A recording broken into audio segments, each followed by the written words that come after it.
In the studio, episode 101. Hello and welcome. I'm working on a mix down here and I've come across a little situation that I thought I would share with you.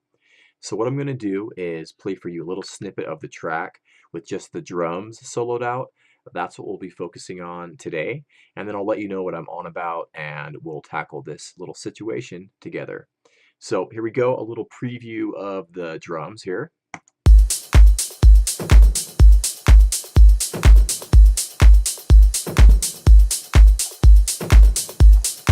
Okay, so there's the drums doing their drum thing, and I think they sound good, but I feel like I'm missing a little something in the top end. A little sizzle, a little bit of air, just a little bit of something, something is missing. So I'm going to show you one way I would approach tackling this situation. So you might think if you come across a mixing scenario like this to maybe add something in, in the top end to fill that space. More often than not, I feel like that's not a good idea. I feel like taking what you already have and enhancing that is the better route. So that's what I'm going to do here today. So I'm going to set something up here. So first, a quick little note. I have all of my high-end drums in yellow here. Hats, top loops, tambourines, they're all being sent to this hat group track right here. So what I'm going to do with this hat group track is I'm going to send that track to an auxiliary track, track 33 here, and then I'm going to make sure that that track 33 is being sent back into the drum bus because I want all of my drum sounds to eventually end up at the drum bus before it goes to the master. So on this auxiliary track here, I'm going to set up a few plugins. So I'm just going to turn this down for now. So I'm going to add a EQ. I'm going to add a reverb.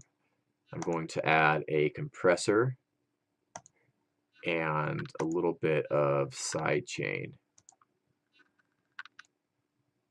Okay, I think that will do.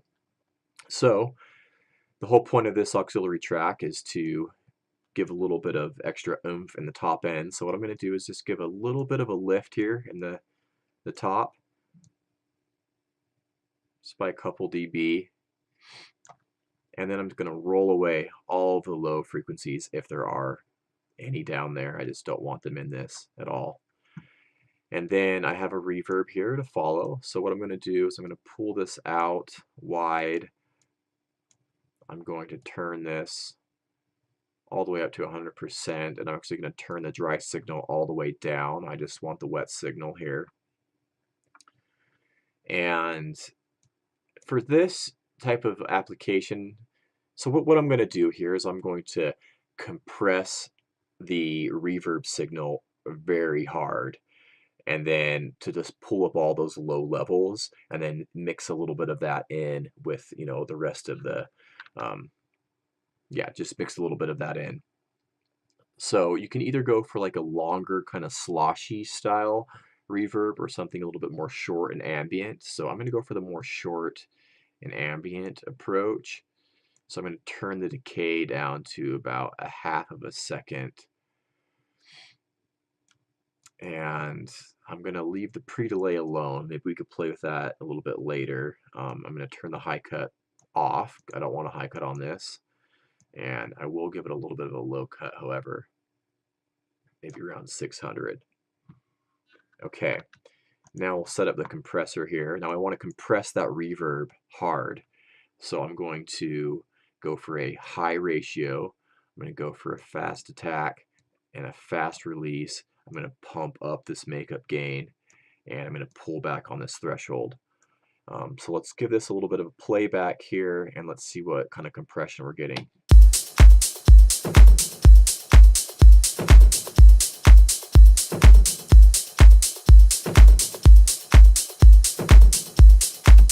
Okay, that should probably do the trick. And then just kind of maybe tickle this sidechain amount back a little bit, and then let's mix a little bit of this into taste here. See, first I'm going to exaggerate it.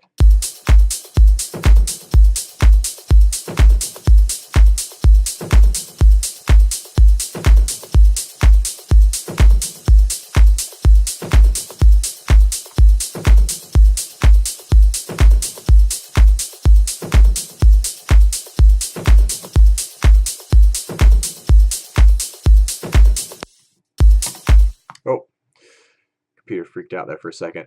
Okay, so yeah, I think that could work there. I might even just pull this decay down a little bit more, and I might even add something after the reverb, maybe just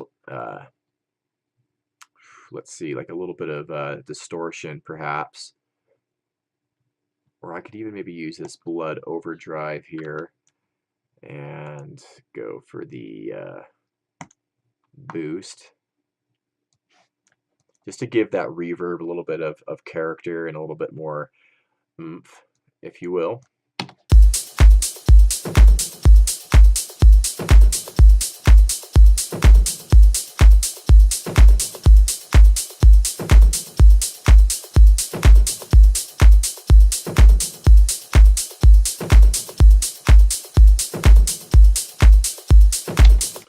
Yeah, and then, I mean, you could experiment with different reverbs, different decay times.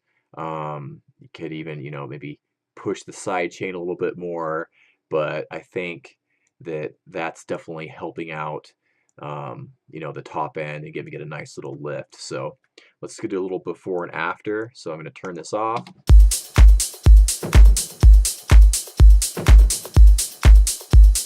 And with.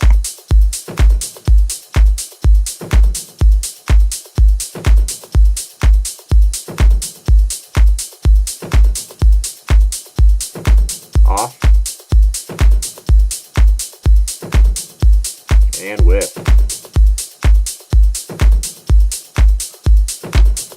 Yeah, I feel like that's definitely kind of filling that space there.